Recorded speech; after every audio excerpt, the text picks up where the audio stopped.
Hey there, it's Tuesday. I'm Vicar Ross, and I'm standing here on a stump. But the real question is, was I stumped by your questions this week?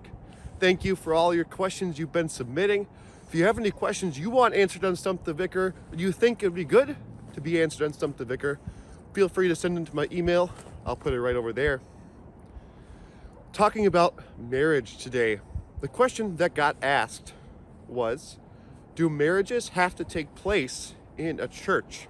Or what is the reason that so many marriages take place in a church? There is no mandate given by God that says you have to be married in a church, otherwise you can't get married. No, I think tradition has led people to be married in churches because they recognize the importance of God in their marriage relationship. They want God to be there to bless them.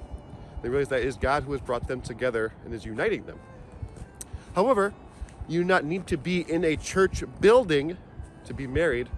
I would be a prime example. I did not get married in a church building. I got married at Camp Phillip, outside. I'll put a picture of my wedding over here for you to look at. Beautiful, huh? But we did have a pastor, my wife's father actually, married us. And we had the word of God there present because we knew that it was God who was bringing us together. So I thought it would be good to look at what actually makes a marriage. It doesn't matter where you're married, but God is very clear about a couple of things when it comes to marriage. Let's look at what God says in His Word. We're taking these ideas from Genesis, from Jesus' words in the New Testament, and also from Paul's writings. God is clear that marriage is the lifelong union between one man and one woman.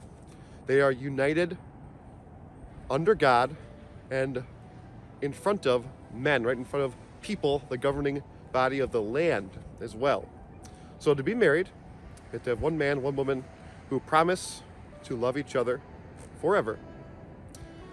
And they are recognized as being united by the governing body of the land. So for us here, that would be getting a marriage certificate, doing all the normal things you need to do. There are a lot of blessings that come along with marriage, like companionship and children, love.